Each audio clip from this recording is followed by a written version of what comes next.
네, 다음 주부터 위드 코로나가 시작되죠. 최근 채권이나 가상화폐, NFT, 아트 등 다양한 투자처가 생겨나면서 우리 증시 거래 대금이 많이 줄어들었는데요. 이를 두고 수급 불안이 해소되는 분기점으로는 11월 금통위 전후를 눈여겨봐야 한다는 분석이 나오고 있습니다. 이와 더불어 대부분의 증권사들은 지수 방향성과 영향력도 그다지 크지 않을 것으로 전망하고 있는데요. 지수보다는 일부 업종에서의 변화가 더 클 것이란 평가가 주를 이루고 있습니다. 이 내수 경기를 부양하려는 방역 체계의 전환 목적을 고려할 때 위드 코로나가 본격화되면서 소비 심리의 개선이 이어질 전망인데요. 특히 외식과 숙박, 문화 등 코로나 피해 업종을 중심으로 회복이 예상되고 있습니다. 이에 수혜 업종으로는 백화점과 편의점, 면세점, 화장품, 의류, 호텔 레저, 필수 소비재 등이 꼽히고 있는데요. 이에 증권사들의 탑픽으로 꼽히는 종목은 백화점에서는 신세계와 현대백화점, 편의점 CU를 운영하는 BJF 리테일, 면세점주 호텔신라와 벤사업과 공항 내 면세점 내 텍스 리펀드 사업을 관련주로 하면서 관련주로 묶이고 있는 나이스 정보통신이 있고요. 화장품 중에서는 LG 생활건강과 클리오, 의류, 그리고 호텔 레저에서는 용평 리조트와 레드캡 투어, 파라다이스 등이 있습니다. 지금까지 위드 코로나 시대 속 우리 증시의 방향성과 수혜 업종 및 종목들에 대해 알아봤습니다. 네, 오늘이 10월의 마지막 거래일입니다. 11월에는 과연 우리 증시 선전을 할 수 있을지 좀 알아보겠는데 오늘 이 시간은 대신증권의 이경민 투자전략팀장과 함께하겠습니다. 팀장님 안녕하세요. 네, 안녕하십니까. 네, 일단 우리 증시 미국 증시와 디커플링을 보이고 있죠. 사상 최고치를 경신하고 있는 미국 증시와는 달리 우리 증시 계속해서 박스권에서 박스권 하단에서 좀 지지부진한 양상을 나타내고 있어요. 11월에는 좀 선전할 수 있을까요? 일단 좀 봐야 되긴 하겠는데요. 일단 최근 시장 흐름을 보면은 미국 증시는 사상 최고치 행진을 하는데 반해서 코스피는 반등을 했다고는 하지만 반등 폭이나 강도가 좀 제한적인 상황입니다. 그런 이유는 달러 대비 약세 국면이 달러 대비 원화가 약세 국면에 위치해 있고 최근 들어서 좀 하향 안정세를 보이고는 있지만 여전히 1,170원, 60원대를 상회하고 있다는 점들. 그리고 무엇보다도 2022년 실적에 대한 불확실성이 굉장히 커지고 있습니다. 그 중심에 반도체 업종이 서 있는데요. 최근 한 달 동안 반도체 업종의 2022년 실적 전망은 9% 가까이 하향 조정되었고요. 7월 말 기준으로만 본다 하더라도 11조 원 하향 조정되었습니다. 그 결과 코스피 전체 시장 영업이익 전망도 2022년 전망치는 2.5% 이상 하향 조정되면서 지금 3, 4분기 실적은 어느 정도 양호하다라고 볼 수 있겠지만 4, 4분기 그리고 내년 실적에 대한 불확실성들이 코스피의 발목을 잡고 있는 것이 아닌가 생각을 하고 있습니다.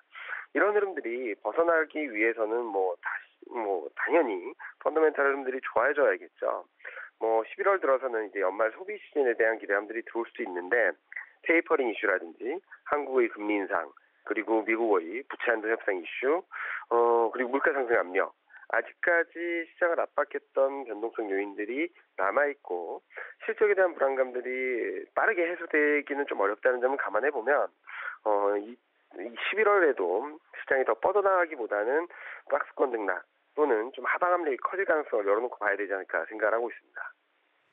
네, 무엇보다 코스피가 상대적으로 부진했던 것이 반도체의 부진이었다라고 말씀해 주셨는데 일단은 그래도 실적을 발표를 하면서 분위기가 어느 정도는 개선은 되고 있는 것 같습니다. 삼성전자, SK하이닉스 사상 최고의 실적을 발표를 했는데 4분기 불확실성은 여전하지만 그래도 주가 측면에서 보자면은 지금이 바닥이 아닐까라는 분석들 상당히 많이 나오고 있고 그래도 또 바닥에서 강하게 매수하기에는 약간은 부담스러운지 오늘을 양산을 하락하고 있거든요. 이 우리나라의 반도체 대표주들 어떻게 봐야 될까요? 이번 주 그러니까 어제 종가 기준까지만 본다면은 KLX 반도체 업종지수 기준으로 5.8% 한 주 동안에만 급반등을 했습니다. 그렇게 급반등한 근본적인 이유는 올해 내내 소외를 받았고 최근 반등 과정에서도 소외 국면에 있었고 이런 상황에서 SK하이닉스와 삼성전자 실적 컨퍼런스 콜에서 분위기를 반전시켜주는 계기가 되었지 않았나라는 생각을 하고 있습니다. 4, 4분기 실적에 대한 불확실성을 좀 낮춰주고 반도체 사이클에 대한 걱정들을 좀 진정시켜줬다라고 생각을 하고 있는데요. 실적 불안 심리 진정이 단기 가격 메리트를 높여줬다라고는 생각을 할 수 있겠는데 이런 흐름들이 추세 반전으로 이어질 수 있을까를 좀 봐야 되겠죠. 제가 앞서 서두에 첫 번째 질문에서 말씀드렸듯이 현재 반도체 영업이익 전망치는 아직까지는 가파른 하향 조정세를 보이고 있고 실적 컨퍼런스 콜 내용들을 보면은 우리가 걱정했던 것들, 투자자들이 걱정했던 것들보다는 좀 낫지만 그렇다고 해서 좋아진다라는 방향성을 또 명확하게 보여주진 못했거든요. 이런 부분들을 반영했을 때, 지금 현재 이번 주에 반도체 업종의 급반등이 추세 반전이라기보다는, 순환매 차원에서 그동안 소외받았던 데 따른 기술적 반등이 아닌가라는 생각을 하고 있고요. 바닥권이 어디냐, 정확히 얼마입니다라고 말씀드리긴 좀 어렵겠지만, 바닥권에 근접할 수는 있겠지만 진바닥을 보았는지는 장담하기 어려운 상황이 아닌가라는 생각을 합니다. 따라서 접근을 하신다 하더라도 좀 타이밍을 좀 늦추면서 바닥을 확실하게 확인한 뒤에 대응을 하시는 게 맞지 않을까 생각을 하고 있습니다. 네, 반도체 대표주들 매수 전략은 좀 신중한 투자가 필요하다. 매수 타임을 늦추는 전략이 필요하다라고 언급을 해주셨습니다. 그리고 우리가 가장 걱정을 하는 것은 11월에 시작될 수 있는 미국의 테이퍼링 아니겠습니까? 네. 다음 주면 또 FOMC 회의가 있을 것이고 11월 중에 테이퍼링이 시작될 것인가, 시작된다면은 어느 정도 강도로 시작될 것인가, 어떤 코멘트가 나올 것인가가 증시의 주요 관건이 될 텐데 이에 따라서 증시에 미치는 영향, 시나리오별로 좀 예상을 해본다면 어떨까요? 네, 일단은 10월 FMC에서는 세 가지 키포인트가 있다고 생각을 합니다. 네. 테이퍼링 속도, 시점, 그리고 기자회견에서의 코멘트. 가장 좋은 조합은 지금 예상되는 테이퍼링 속도는 약 7개월 정도 걸리는 매달 똑같은 금액으로 유동성 공급 규모를 줄여나가는 스텝인데 이보다는 좀 더디게 간다면 좋겠고요. 그리고 테이퍼링 시행 시점도 12월이면 좋겠고 그리고 연준 의장이 기자회견에서도 금리 인상이 빨라지질 않을 거다. 너무 걱정하지 말라라는 뉘앙스를 내비쳐주면은 굉장히 좋은 그림이 만들어지겠죠. 반면에 테이퍼링 속도에 대해서는 매월 정액으로 하면서 약 6개월에서 7개월 정도 소요되는 시간은 시장이 어느 정도 인지를 하고 있기 때문에 이 테이퍼링 속도 측면에서 지금보다 예상했던 것보다 빨라지지만 않는다면 크게 영향을 주지는 않을 거라고 생각하고 있고 만약에 11월 달에 시행되고 11월 달에 시행되는 가운데 기자회견에서도 다소 매파적인 스탠스를 보여준다면 좀 조기에 또 반등이 좀 마무리되지 않을까 하는 생각을 하고 있습니다. 다시 좀 정리해서 말씀을 드리면요. 테이퍼링 속도가 좀 더 천천히 갈 거다. 그리고 시행 시점은 12월이다. 그리고 금리 인상은 빠르지 않을 거다라는 시그널을 던져준다면 코스피는 3,100선 트라이를 한번 할 수 있다라고 생각을 하고 있고 만약에 11월 시행 그리고 좀 다소 매파적인 스탠스를 보여주게 된다면 최근 반등이 3,050선 전후에서 마무리되면서 좀 꺾이는 흐름을 보여주지 않을까 생각을 하고 있습니다. 네, 그렇군요. 그리고 11월부터는 일상회복 1단계에 돌입이 되게 됩니다.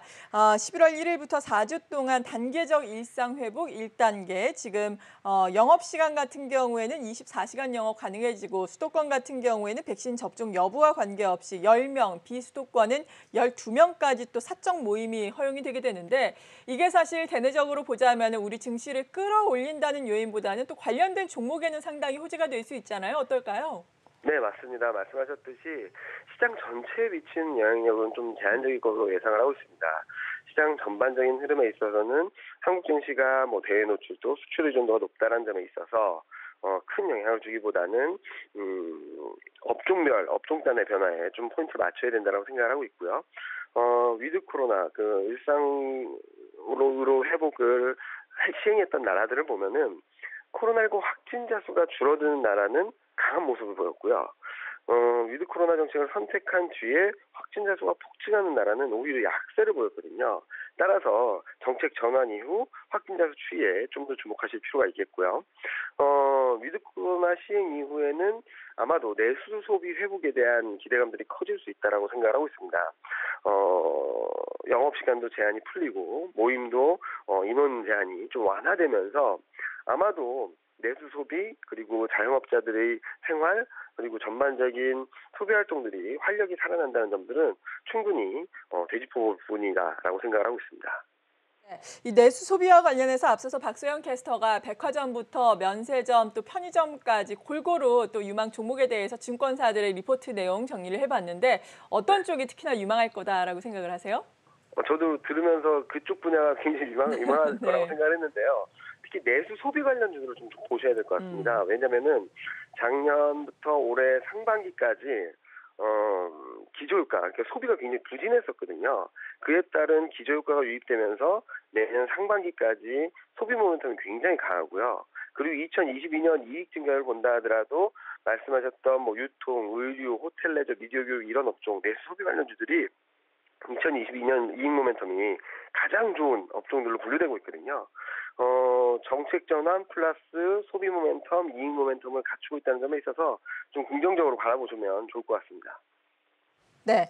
그리고 11월 앞서서 코스피를 중심으로 보자면 지수단에서는 3,100선 트라이를 할 수 있을 것이다라고 전망을 해주셨는데 11월 투자 전략이라든지 주의할 점 어떤 것들이 마지막으로 있을까요? 일단 최근 물가 부담, 경기 부담이 커지는 근본적인 이유는 공급망 병목 현상이 장기화되는 데 따른 여파가 전이되고 있기 때문이다라고 생각을 하고 있습니다.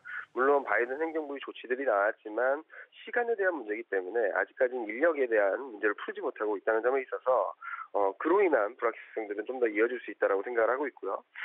코스피도 반도체 실적이 턴어라운드 하지 않는 한 시장이 강한 상승 탄력을 좀 기대하기는 어렵다라고 보고 있습니다. 추세 반전을 제한하는 변수들이 많다는 점을 감안해 봤을 때 11월 초반에 좀 추가적인 기술적 반등이 나온다 하더라도 따라가기보다는 좀 리스크 관리를 좀 강화해 나갈 기회로 삼으시면 좋을 것으로 생각을 하고 있습니다.